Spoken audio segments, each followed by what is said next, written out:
Bonsoir tout le monde. Je suis Michel Cardozo de l'atelier de sucrerie et mon mari il a commencé le live sans midi, donc j'étais là perdue. Si tu me regardes là en replay, nous commençons cette semaine une nouvelle série des blocs et d'écoles dans la pâtisserie. Et aujourd'hui, nous allons parler de sécurité, d'hygiène dans la pâtisserie, sécurité alimentaire, hygiène. D'accord?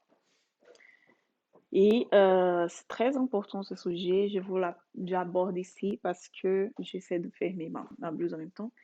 J'aborde ce sujet ici parce qu'il y a plusieurs personnes qui sont là, qui ont pas réalisé, fait la formation, non, du CAP pâtisserie. Donc, ils connaissent pas vraiment ces sujets. Donc, je pense que c'est important de l'aborder ici.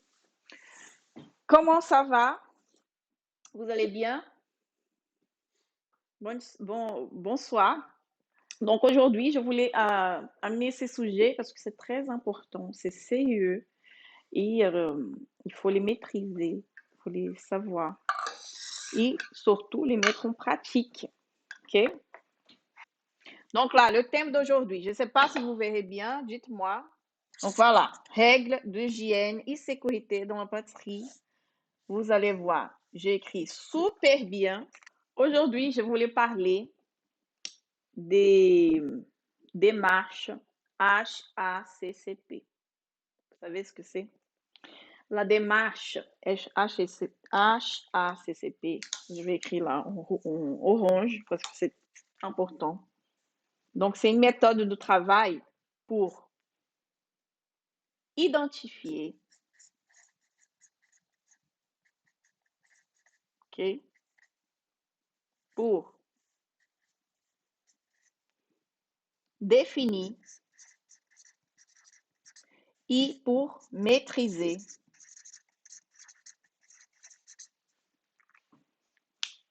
le processus de production des denrées alimentaires. D'accord?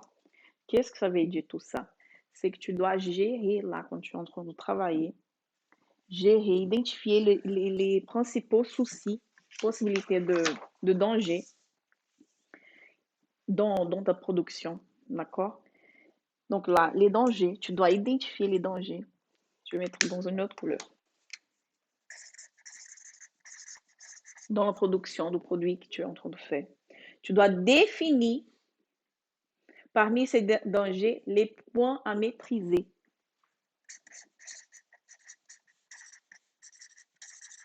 Donc pour Sophie Ravinson, ça commence tout juste. Ok, c'est quoi ça? Et après, tu dois s'assurer que ces moyens ils sont mis en œuvre de façon efficace. Je vais traduire tout ça.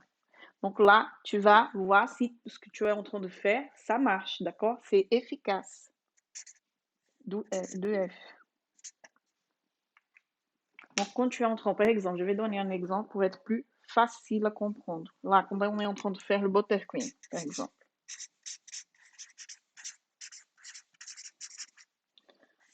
J'ai pris un exemple qu'on utilise ici dans l'atelier. Le souci, c'est qu'on doit maîtriser, là, quand on travaille, l'hygiène des aliments et le bon processus de réalisation pour éviter tout type de danger. Parce que quelqu'un peut mourir si on fait quelque chose de pas dans les règles, si on ne suit pas exactement les règles. C'est le drame hein, arriver jusqu'à la mort, mais on peut partir d'une infection alimentaire jusqu'à un coma et la mort. Donc, c'est bien de ces cours-là, il est important, surtout pour ceux qui n'ont pas passé un CAP pâtisserie ou une formation sur les règles d'hygiène. Ok? Donc là, on va identifier, définir, maîtriser dans la production pour éviter ces risques-là. Ok? Donc, je disais dans le buttercream. Quand on utilise le buttercream, ici par exemple, j'utilise le buttercream de Meringue Suisse. Le buttercream de Meringue Suisse, on va utiliser des blancs d'œufs. D'accord? Donc, il y a une partie de production de blanc d'œuf. Déjà, on va casser les œufs. Donc, il y a le risque là, de bactéries dans la coquille des œufs. Puis, il y a le risque de cuisson. Il faut maîtriser la cuisson des blancs d'œufs. Donc, quand on réalise pour la mérengue suisse, on va chauffer les blancs avec le sucre jusqu'à la température idéale pour tuer les éventuelles bactéries. Puis, on va continuer ce processus. Quand on casse, par exemple, quand on casse les œufs, il faut se laver les mains chaque fois. OK? Puis, continuer le travail. Donc, on va parler de bactéries. Il y a plusieurs types de bactéries, Donc, de est-ce que tu germes. laves les œufs avant l'utilisation? Il ne faut pas laver les œufs, surtout pas. Pourquoi? Quand tu vas laver les œufs, c'était une question, c'est toi qui... Quand tu laves Question les œufs, Instagram. il ne faut jamais laver les œufs, parce que quand tu laves, l'eau, elle peut infiltrer dans l'œuf, il amener vraiment la bactérie à l'intérieur. Donc, il ne faut jamais laver C'est-à-dire que les les œufs. bactéries qui sont à l'extérieur, du coup, passent à l'intérieur et donc vont contaminer tout Oui, le blanc d'œuf et le jaune d'œuf. Et là, c'est le drame. oui. Donc, euh, donc les bactéries, il y a pas mal, hein. J'ai listé quelques-unes. Il y a les germes, ok, qui évitent la naissance. Il y a les bactéries pathogènes, donc qui sont pas très graves. Donc, en général, d'accord, dans là où on est, j'ai fait toujours peur aux enfants en disant, si tu fais ça, il y a les bactéries, si tu fais ça, il y a les germes. Mais dans le monde là où on vit, il y a des germes. C'est normal, ils sont nécessaires même pour qu'on puisse être en santé, pour qu'on puisse être fort aussi, pour pas tomber malade pour tout. Il y a des germes qu'on utilise pour faire euh, les yaourts, par exemple. Donc, il y a des germes qui sont, tu vois, bien, que ça va pas faire mal pour la santé, mais il faut gérer pour pas faire développer de trop ces germes-là. Souvent, ils aiment bien la chaleur, les saletés. Donc, il faut maîtriser la saleté, la température, d'accord? Donc, on a les micro-organismes. Ça va être un peu scientifique ici, chiant, mais je vais parler vite. Les micro-organismes aérobies. Donc, c'est le manque euh, de, de, de, de suivi des règles d'hygiène. D'accord? Je vais parler des règles d'hygiène dans le moment de préparation de nos produits. Quoi? Bon, du coup, je pense que ton thème, sans le vouloir, est archi d'actualité parce que Je regarde pas la c'est, télé, tu vois. il, Je il- suis pas. il semblerait qu'il y ait eu une vidéo, donc la vidéo dont on a parlé tout à l'heure, c'est apparemment quelqu'un qui faisait de la cuisine et ça, enfin, qui faisait, oui, qui faisait de l'alimentaire et sa cuisine était dans un état catastrophique et donc a priori, oui, il y a eu des contaminations suite à ça. Donc j'ai pas tous les détails de la vidéo parce que je T'as prends été des voir? informations. Non, mais je prends des informations à gauche à droite. Mais a priori, ce serait ça. Donc, sans faire exprès, tu as un sujet là d'actualité Ah, je savais pas. qui. Je suis complètement. Le monde peut s'est détruit à l'extérieur, je ne saurais jamais. Mais il y a des gens au Brésil, quand il y a eu des attentats en France, je ne sais pas quelle année, les gens du Brésil m'ont envoyé des messages pour savoir si j'étais bien. J'étais là, ouais, pourquoi? Pourquoi? Parce que je ne regarde pas la télé. C'est mieux. Mais tu vois, c'est très important, vraiment, ce sujet. Quoi. Donc, justement, Oumi Souvenir dit je vous conseille, les filles, de se concentrer sur notre magnifique live. Sonia qui dit ben, oui, effectivement, il y a plein de reportages en ce moment sur TF1 et tout. Après, les images sont un peu choquantes. Donc, Un peu quand j'ai regardé la télé avant, c'est pour ça aussi que ça me dégoûte un peu. On voyait c'était quoi? Le chef chez Bust, là, le Philippe, qui allait dans les restaurants et qui montrait comment c'était sale. Et souvent, quand on va dans les restaurants, je regarde un peu et ça donne pas envie de manger dehors parce que les gens, ils suivent pas les règles d'hygiène. C'est sérieux et pas tous, mais une grande partie. Donc, Après, je vais le terrifier Non, parce que je suis tu chiante. es en train de dire que la majorité des Non, restaurants... pas la majorité. D'accord. Dans les restaurants où j'ai été, je ne sors pas, pas beaucoup, hein. Mais parfois, c'est, ouais, quand je suis en cuisine. Et j'ai travaillé dans des restaurants, c'est pour ça aussi, hein, les filles. Je sais comment c'est. Donc, il y a ces micro-organismes-là qui, c'est le manque d'hygiène, d'accord, qui peut aussi développer le manque de nettoyage, le bon refroidissement à la bonne température. Et après, il y a les coliformes. Donc, c'est la mauvaise nettoyage, le refroidissement lent.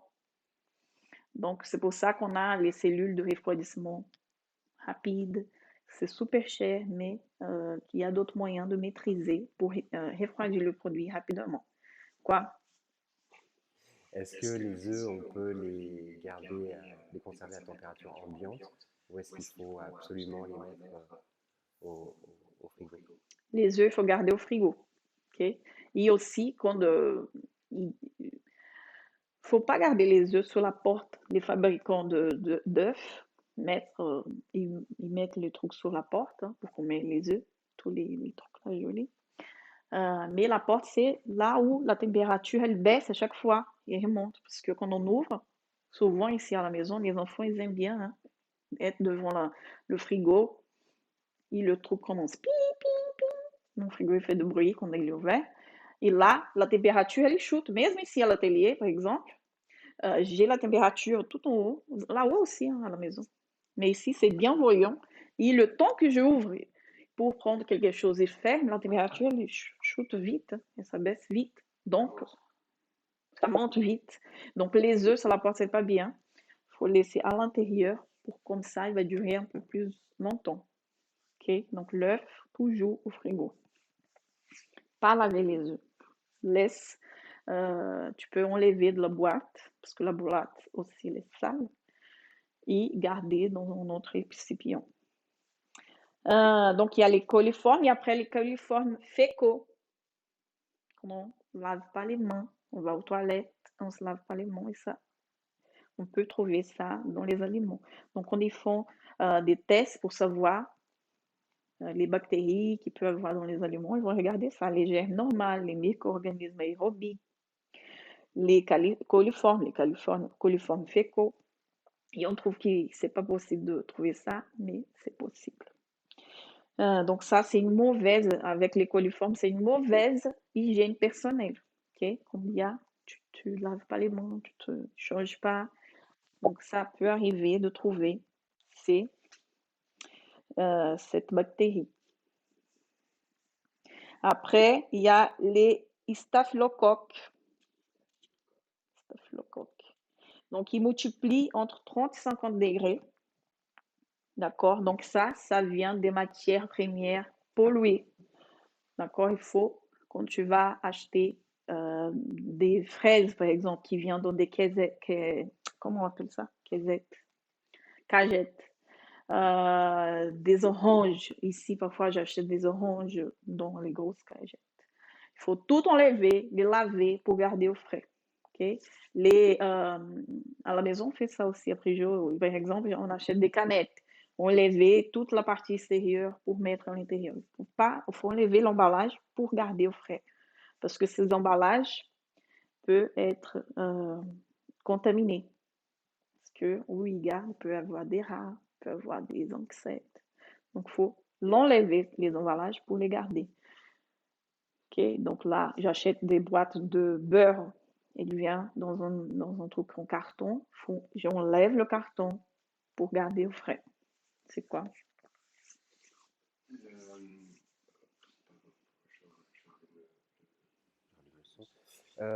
Des fois sur les boîtes, c'est marqué de préférence, enfin, à consommer de préférence avant le... Du coup, en tant que pro, on ne dépasse pas cette date dans tous les cas. Est-ce qu'il y a un risque? Il y a un risque. Il ne faut pas utiliser. Au moins, c'est les normes. On n'a pas le droit.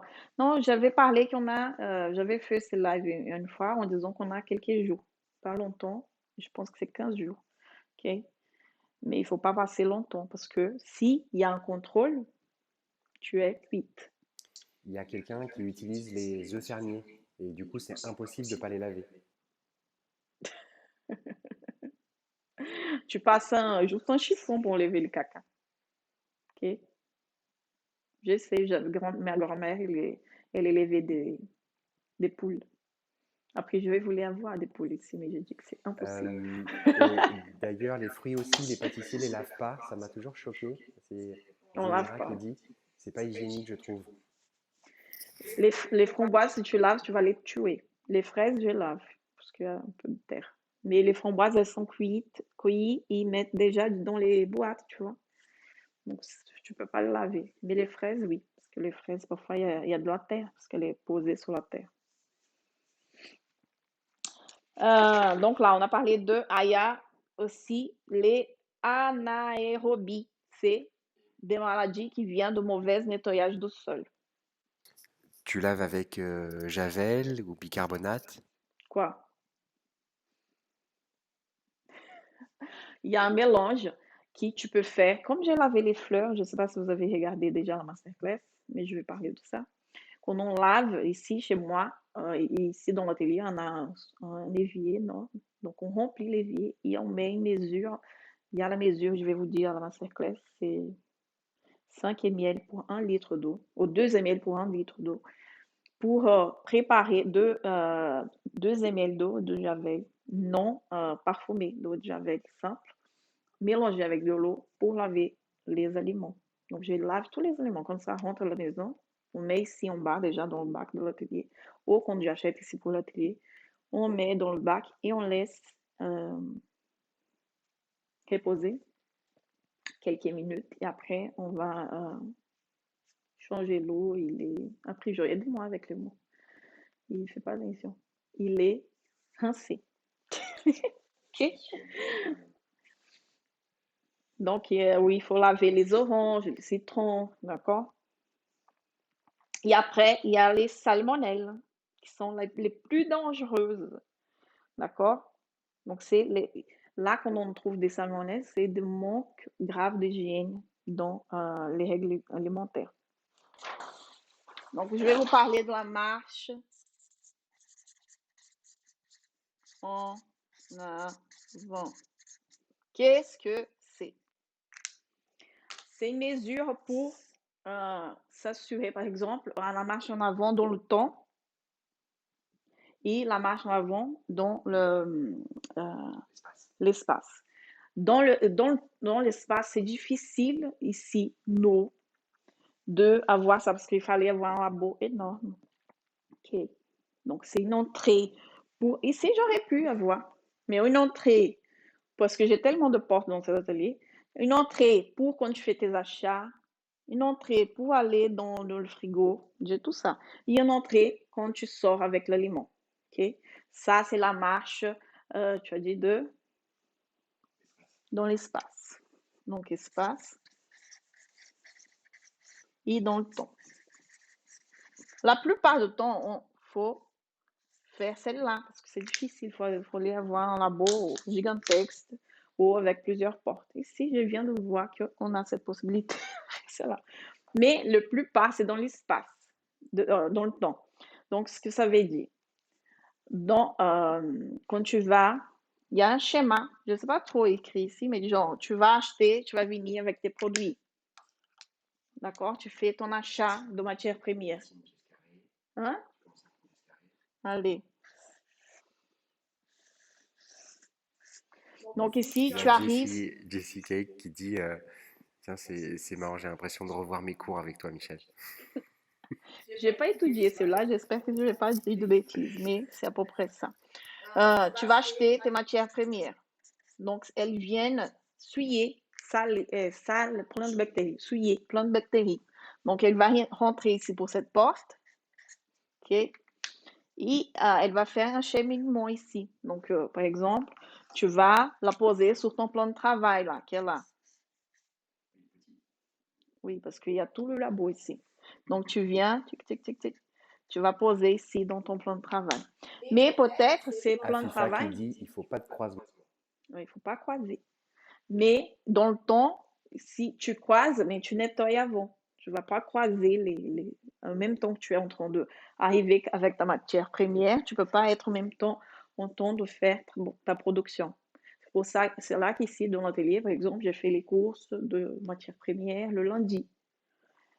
Et après, la production, c'est un autre jour. Il faut tout nettoyer, tout préparer à nouveau. Donc, tu arrives avec ta matière première, il faut venir ici, déballer le beurre. Par exemple, j'achète un beurre grand, j'enlève l'emballage.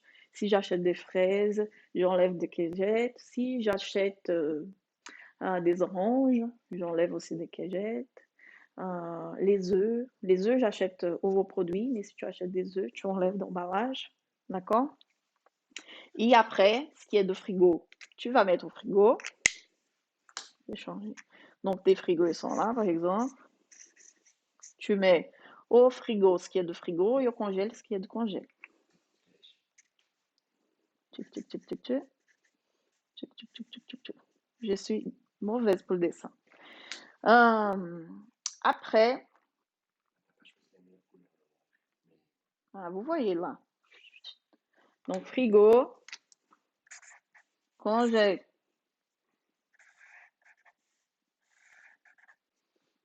Après, tu vas commencer là, il faut nettoyer. C'est plein de travail. Donc, pour les produits de nettoyage, nous avons le produit à contact alimentaire, que tu peux laver ici, utiliser pour le contact alimentaire, et les produits pour le nettoyage des sols et des murs, par exemple.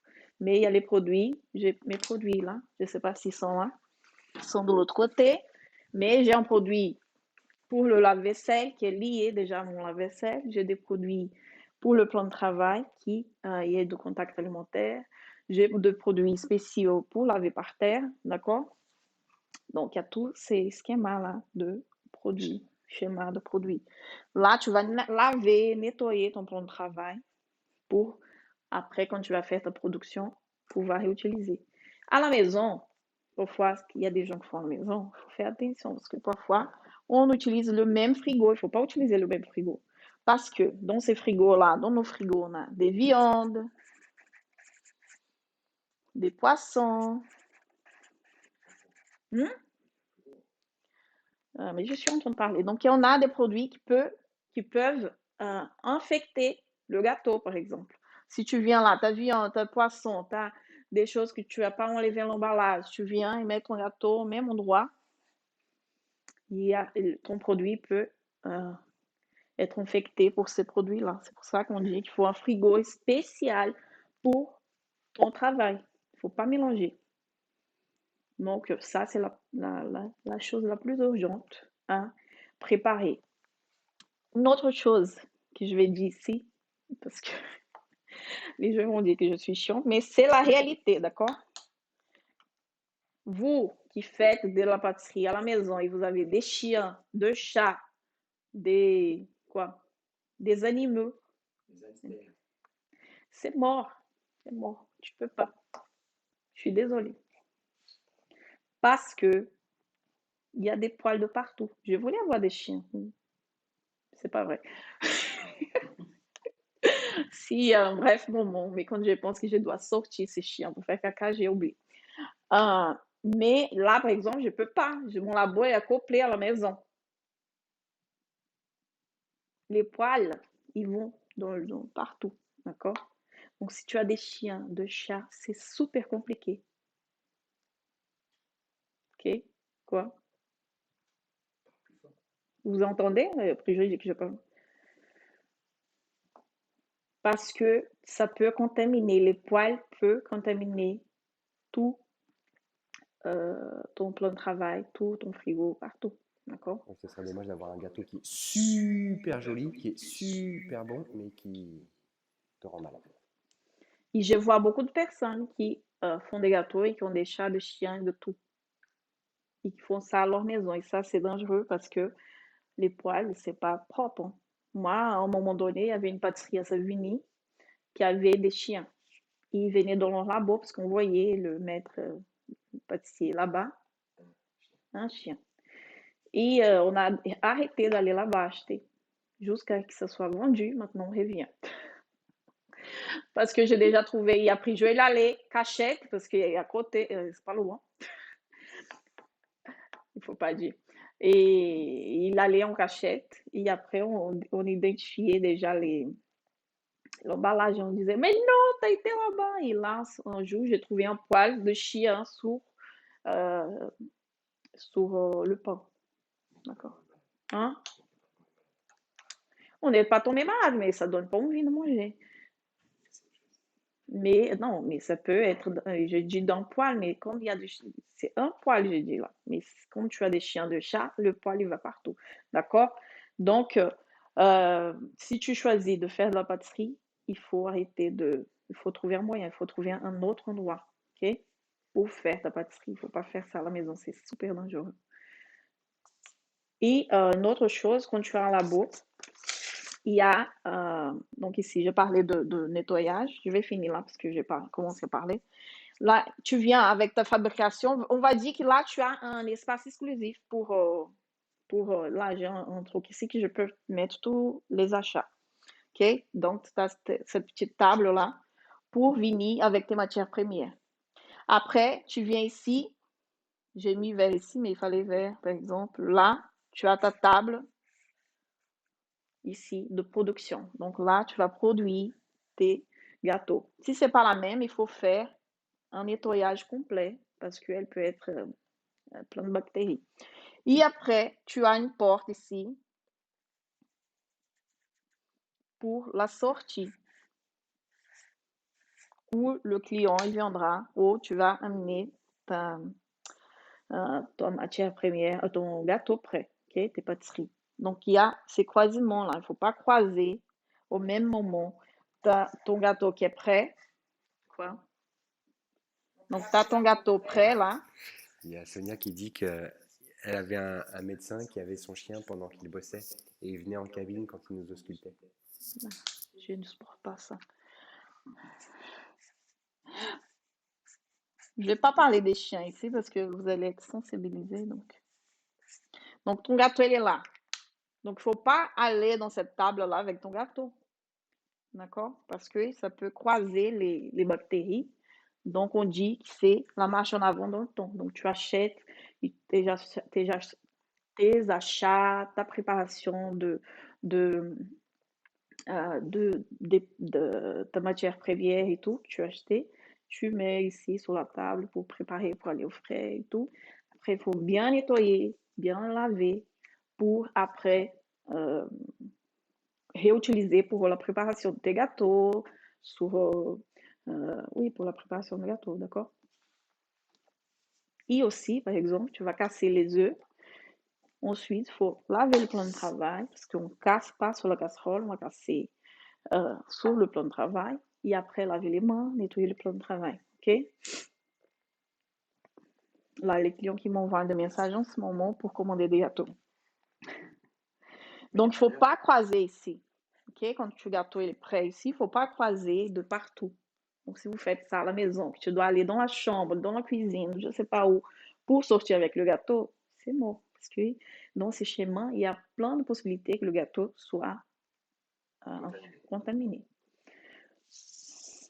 Après, dit tout ça, il y a les règles d'hygiène pour nous et pour le local.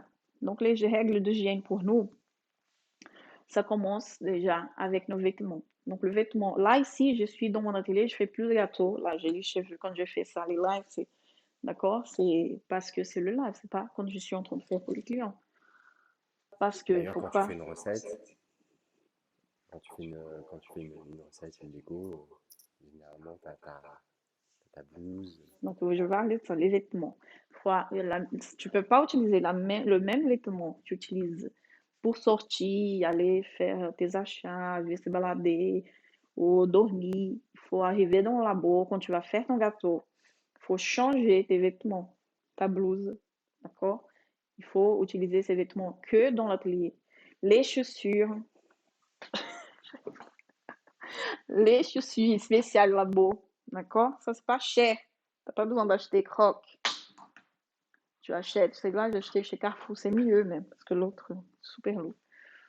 Euh, Donc ça, tu dois avoir une chaussure spéciale parce que si tu peux salir, mélanger les... Bien sûr, tu vas pas laisser le truc qui est par terre avec tes produits, mais ça peut contaminer. Donc il y a une chaussure juste pour entrer ici. Tu dois pas avoir les cheveux quand tu vas faire tes gâteaux. Vous voyez, je suis toujours avec mes cheveux attachés.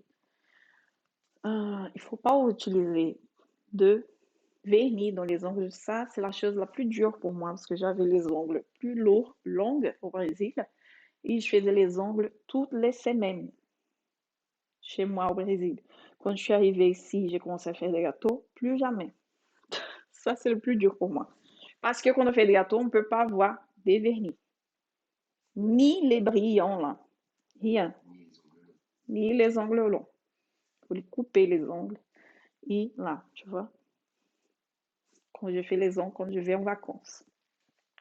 Parce qu'il y a des bouts d'ongles qui peuvent, des vernis qui peuvent se décoller et contaminer. Il y a les ongles, il faut être bien coupés pour les nettoyer. Parce qu'il y a des produits qui peuvent venir en bas des ongles. Euh, L'autre chose que vous pouvez me dire, oui, je peux utiliser des gants. Moi, j'ai horreur de gants parce que, surtout quand je vais à la boulangerie, et la fille, elle garde son gant tout le temps. Les gants, il faut être changé tout le temps, à chaque fois. D'accord? Si tu utilises des gants, si tu dis, ah, je veux utiliser des gants, il faut les changer tout le temps. Tu arrêtes, tu utilises pour faire une chose, il faut enlever. Tu utilises pour faire une autre chose, il faut enlever. D'accord? Donc, l'idéal, c'est de laver les mains. Se laver la main à chaque fois. Parce que parfois, quand on pense qu'on a des gants, on est protégé. C'est juste protéger toi. Mais tu oublies qu'il faut laver les mains. Donc, souvent, quand on a des gants, on ne lave pas les mains. Ah non, j'ai des gants. Il faut changer ces gants tout le temps. Imaginez ici dans l'atelier si j'utilisais des gants pour tout. Il fallait avoir 2 boîtes par jour. Il faut enlever et remettre. Enlever et remettre à chaque préparation. Donc, il y a des moments, oui, il y a des produits qui sont pas, par exemple, je mets des fruits, des choses comme ça. Sur le gâteau, c'est idéal. Au soit je lave bien les mains, ou je vais utiliser un gant pour ça. D'accord? Mais l'idéal, c'est de se laver les mains. Et je dis ça déjà une fois. Quand on va à la boulangerie, la fille, elle a le gant prend l'argent et elle prend le pain. Ça, c'est n'importe quoi. Parce que elle est en train de s'y protéger et pas protéger l'aliment. Donc, les gants, c'est fait pour des moments spécifiques et pas pour être porté tout le temps. Si on porte le gant pour un moment, je ne sais pas, tu as fait les ongles le week-end et là, tu as une commande et tu ne veux pas enlever à ce moment-là, je ne sais pas. Là, tu mets les gants, mais tu saches que ce n'est pas tout le temps que tu dois faire ça, sinon tu vas te ruiner en boîte de gants. Euh, les masques, là en ce moment, par exemple, euh, ouais, ça m'énerve les boulangeries, ça m'énerve. Parce que c'est n'importe quoi. Euh, les, les masques. Si on travaille tout seul, les filles, pas besoin d'utiliser des masques, même là pour le Covid. Sauf si tu es contaminé, bien sûr. Là, tu dois éviter de le faire, tu ne dois pas le faire. Ou si tu es malade, tu es en train de tousser, tu as une grippe, un truc comme ça, tu vas porter des gants, de masques. Mais de manière générale, si tu n'es pas malade, si tu n'as rien, même là, en époque de Covid, pas besoin d'utiliser de masque. J'ai déjà, si vous avez dit, oh, tu dis n'importe quoi, mais non, c'est les règles pour la pâtisserie, pas besoin de masque si tu n'es pas malade. D'accord? Si tu n'as pas de contact, rien, si tu travailles tout seul. Bien sûr, si tu travailles en équipe avec d'autres personnes qui viennent à l'extérieur, il faut utiliser le masque pour protéger les personnes, pas pour l'aliment. L'aliment, tu vas te protéger parce que si tu es une grippe, si tu tousses, si tu es, je sais pas, ça va te faire tousser beaucoup, là, tu dois porter le masque. Et ces masques doivent être changés toutes les 2 heures. OK? Ensuite, moi, je pense que le masque est vraiment utile. Je me dis qu'on n'utilisait pas, mais avec les postillons. C'est incroyable en fait. C'est quoi ça? Oui, bien sûr. Vous voyez, quand je suis en train de faire un gâteau pour un client, j'ai fait déjà même de live ici parce que je suis en train de parler. Donc, quand on travaille tout seul, tu n'es pas là en train de parler toute seule tout le temps. Donc, quand tu es en train, il faut être conscient de ce qu'on est en train de faire. Quand je travaille ici, je ne porte pas de masque parce que je ne suis pas sur le produit en train de parler. Donc, c'est la conscience aussi. Si je suis en train de papoter avec d'autres personnes tout le temps, porte le masque. Et l'autre chose à faire, c'est, j'ai déjà dit, mais c'est super important, c'est laver les mains. Lavez-vous les mains chaque fois, chaque préparation. D'accord? On dit ça, en disant ça, tu me dis, ah, c'est n'importe quoi. Mais on oublie. D'accord? On voit là, avec le trou de coma, je ne sais même pas quelle est l'histoire, mais vous voyez que les gens, ils ne respectent pas. Et parfois, on ne sait pas qu'il y a toutes ces maladies que je viens de vous lire, qui peuvent, la plupart, s'ils sont portés par des gestes qui pouvaient être beaucoup plus, des gestes simples, d'accord, de hygiène, qui on ne prend pas soin, on ne prend pas la mesure nécessaire. Donc, laver les mains, changer les vêtements, attacher les cheveux, ok? Euh, quoi d'autre? Nettoyer les plans de travail, nettoyer l'atelier. Donc ça, c'est super important. Et après vient les nettoyages des locaux, pour finir. Quand j'ai réalisé ici l'atelier, et même dans mon salon de thé, j'ai oublié le nom. Je voulais chercher ici avant de commencer le live, mais il y a le planning de nettoyage, d'accord? Je faisais ça, j'avais un travail au Brésil qu'il fallait que je fasse ça pour... je connaissais même pas de tout ça à l'époque, mais je faisais pour les personnes mon équipe qui travaillait pour moi dans les nettoyages des locaux où j'ai travaillé. Je devais euh, les coacher, on va dire, voir s'ils faisaient bien son travail. J'ai dû faire cette liste de tout ce qu'ils devaient nettoyer. C'était chiant à mort. Et aujourd'hui, je vois, tu vois, tout on apprend dans la vie. Quand j'ai dû faire ici pour l'atelier, ça a été plus facile pour moi de réfléchir quoi faire dans le nettoyage. Donc, on a ces livres. C'est un livre, j'ai oublié le nom, un guide, je ne sais pas, pour le nettoyage euh, de ton atelier. Et aussi, pour quand tu rentres, il y avait dans le salon de thé, ici il n'y a plus, mais les gestes de comment laver les mains pour les personnes qui venaient, euh, tout ça, de se changer, de se préparer pour rentrer dans l'atelier. Et après, j'ai ce planning de nettoyage. Donc, dans combien de temps je dois nettoyer mon frigo, les murs, le four, l'échelle, d'accord? Les, mon, mon mon lave-vaisselle ici, nettoyer par terre. Ma mère est le maniaque de le nettoyage, donc tout est propre, tout le temps, elle est en train de nettoyer. Mais il y a tous ces plannings que tu peux faire pour pas se perdre. Ah, je sais pas, hein? Ouais, tu dois faire pour pas se dire, ah, je sais pas combien de temps déjà que j'ai lavé mon frigo. Donc, tu as ce planning pour genre, toutes les fins de semaine, tu vas nettoyer ton frigo. Toutes les fins de semaine, tu vas laver ton four.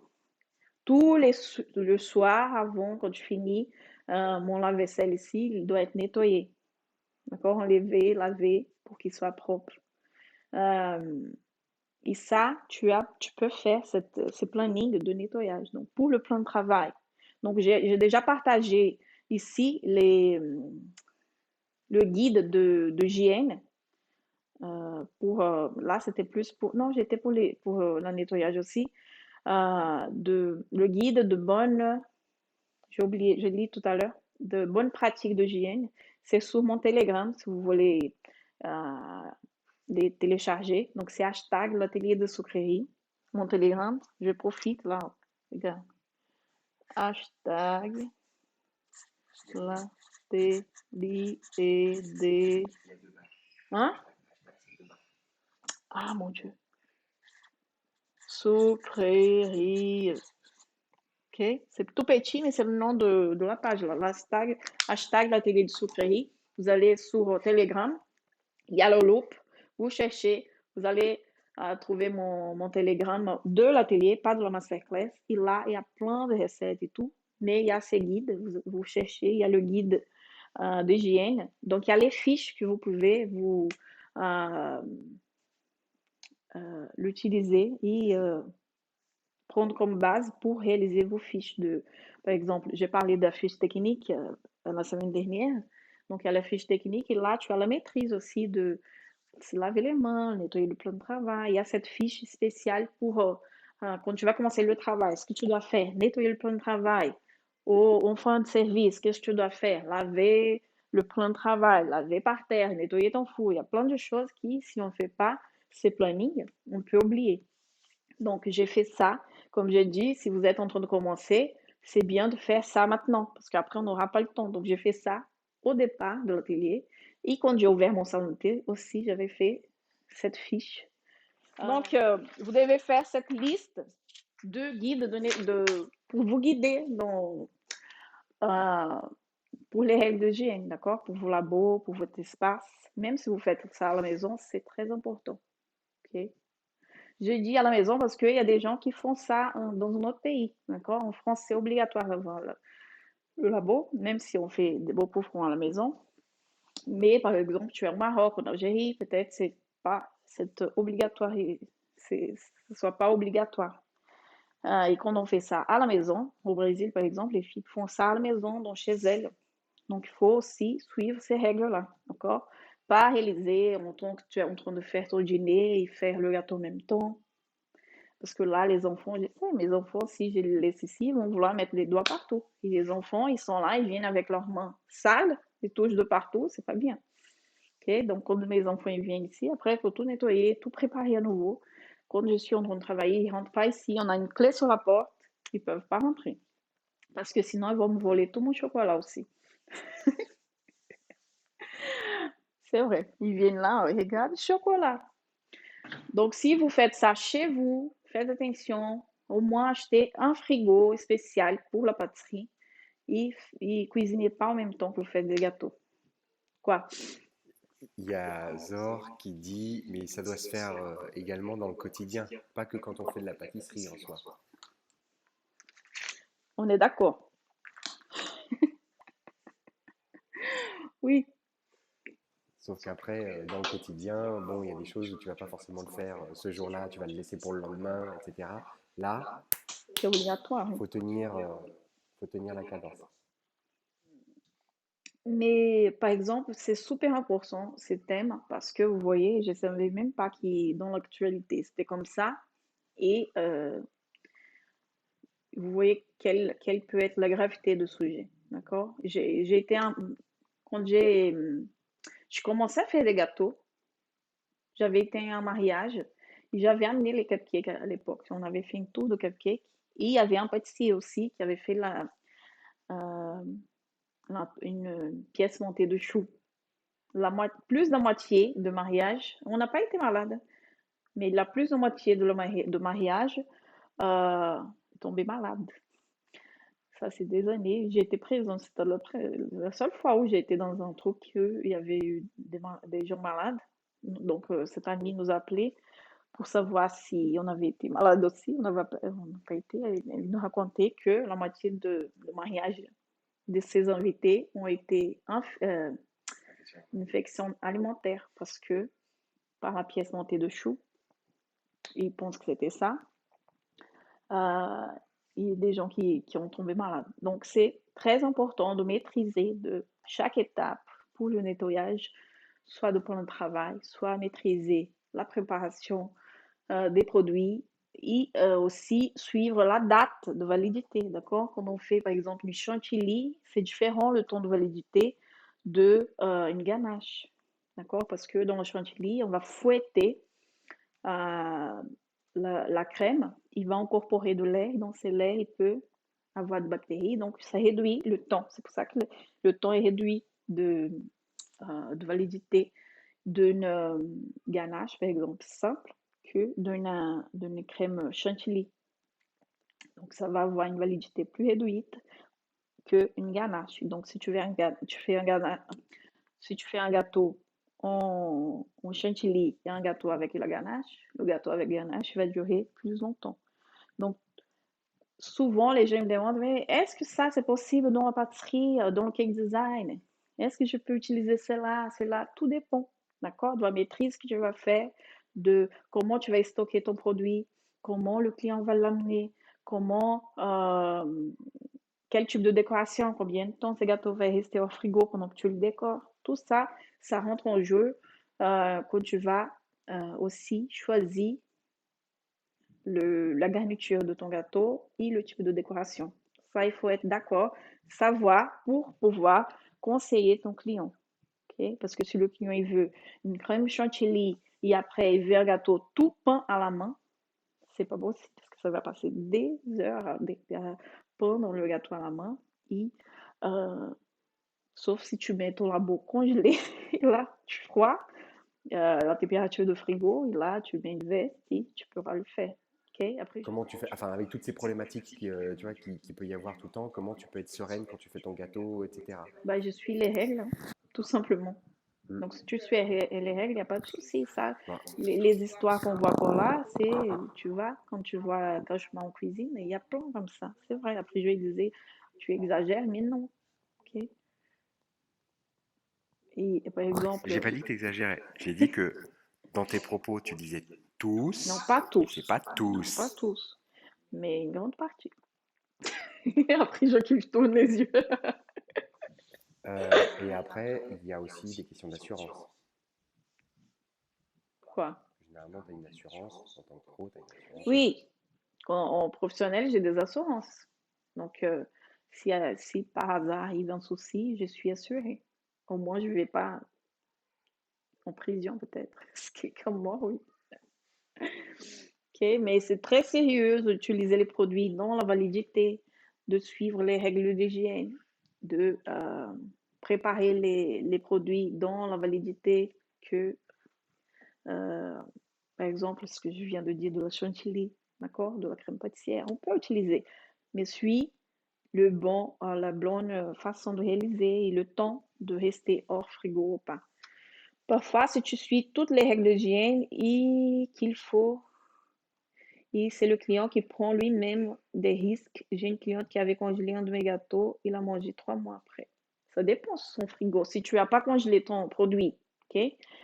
Ici, son frigo à elle, il descend en dessus de 20 degrés, d'accord? Tu peux congeler pendant 90 jours. Mais elle est tombée malade. Ben oui, on peut donner toutes les instructions, mais le client après, il fait des bêtises aussi. Donc, des bêtises, comme j'ai dit aux enfants. Tu dois l'instruire et c'est pour ça que dans ma formation, j'ai mis des fiches pour aider les filles, par exemple, à faire signer quand le client il prend un gâteau. Il y a une fiche pour signer que tout était bien. Voilà. Ok. Si il y a un souci dans le transport, oh, le client il met son gâteau dans, ça m'a déjà arrivé, un client qui a mis le gâteau dans plein été dans le coffre sans clim. C'est pas mon souci. Moi, j'ai fait ma partie, il est parti avec le gâteau entier et bien. Et là, s'il ne suit pas les règles, il y a des soucis qui peuvent arriver. Donc, c'est toi, de ton côté, tu dois t'assurer que ces soucis vont pas ils peuvent arriver, mais que tu ne seras pas accusé tu vois, que tu as mal fait ton boulot. Après, c'est aussi parce que tu as des preuves que tu fais bien ton boulot. Donc, tu as t'as le plan de nettoyage de ton atelier, tu as, t'as déjà monté le dossier sur la marche en avant, etc. Tu as déjà réfléchi à tout ça et tu le mets en pratique. Oui, par exemple, le beurre que j'achète, je dois noter le numéro. L'œuf aussi. Les lots, pour la traçabilité. OK? Il faut garder les traces d'où tu as acheté tes produits pour s'il y a un souci, tu as les fiches pour pouvoir prouver que tu as utilisé des bons produits. Il n'y a pas de souci. OK? Ou au contraire, voir que l'origine du produit était pas bonne, que par exemple ta botte de beurre était pas bonne, et donc ça, tu préviens le fournisseur qui va prévenir tous ceux qui ont acheté le même lot, etc. Cathy, tu as vu la décharge là à faire? C'est bien, c'est pratique. Et ça nous garde aussi, d'accord? Ça, j'ai créé ces choses-là suite à plusieurs problèmes. Donc, il y a un problème qui vient, je vois ce que je peux faire. Si un client qui me dit, parce que ça a déjà arrivé, des clients qui ont laissé le gâteau tomber ou mis dans le coffre n'importe comment. Donc, je me suis cadrée à chaque fois pour un souci arriver, j'ai trouvé un problème, une solution pour que cela ne puisse plus arriver. Après avoir fini la décoration du gâteau, est-ce qu'on peut le congeler? Si le client, par exemple, je disais à mes clients, par exemple, si ils ont resté de gâteau, si vous voulez congeler, il n'y avait pas de souci parce que les produits, ils étaient tous frais, donc ils pouvaient congeler pendant un mois. Mais si tu as un gâteau que tu veux congeler pour réutiliser, pour envoyer à un client, c'est pas bien. Ok. Pour le gâteau décoré, je dis. Parce que quand il va décongeler, il ne va pas avoir le même aspect. Ok. Donc voilà pour aujourd'hui. J'espère que ça vous sera utile, d'accord, ce live, parce que c'est très important, c'est sérieux. On fait un travail merveilleux qu'il ne faut pas gâcher avec, pas des détails, mais ces choses qui sont très importantes et qu'on doit être vigilant, on doit être professionnel, d'accord, pour que ces choses ne nous arrivent pas, ok? Moi aussi, j'ai une fille qui avait fait une pièce montée pour son mariage, la première gâteau, qui est tout petit. Elle a congelé un an. Combien de temps on peut congeler la pâte à gâteau? Un an, c'est énorme, c'est très long. Euh, Tu sais, les Anglais, ok, et au Brésil aussi, mais ça dépend du type de gâteau. Ok. Je vais dire, la tradition a dit que tu peux congeler ton gâteau et les manger, pas le tout, hein, une part de gâteau, et le manger un an après pour fêter les un an de mariage. Donc, il y a des gâteaux spécifiques pour cela. Au Brésil, il y a ça, une tradition dans le nord du Brésil. Et dans Angleterre, je pense, ils font ça aussi. C'est un gâteau sec, un gâteau imbibé avec du vin, des fruits secs. Donc, c'est pas un gâteau plein de crème. Ok. Donc, il y a ça aussi. Nado, il avait posé une question. Combien de temps on peut congeler une pâte à gâteau? Donc, j'avais écrit ici, je vais pas parler pour les congélations. Donc, en conservation dans le frigo, 4 degrés, d'accord? Minimum. 18 degrés pour une congélation jusqu'à 30 jours. Et si tu veux une congélation jusqu'à euh, hmm, moins 18 pour une congélation jusqu'à 30 jours. Et moins 20, 22 pour une longue congélation, 3 mois. Ok. Donc, tu peux congeler, ça dépend de l'appareil que tu as. Tu peux congeler entre 30 et 3 mois. Ça dépend si tu vas jusqu'à moins 18 ou moins 22. Ça va avoir avec ton appareil. Ok? Donc voilà, je vais vous réenvoyer la fiche. Likez ce live, envoyez à des gens que vous connaissez qui font des gâteaux à la maison et qui peut-être, vous voyez, pas courir ces risques-là. Envoyez ce live à ces personnes-là. À des gens que vous pensez que ça peut être euh, utile, d'accord? Et s'il te plaît, et likez. Donc si tu es sur Facebook, si tu es sur YouTube ou Instagram, likez, aimez. Après, je vais les tout derrière. Partagez. Merci pour votre présence et on se voit demain matin. Bye bye.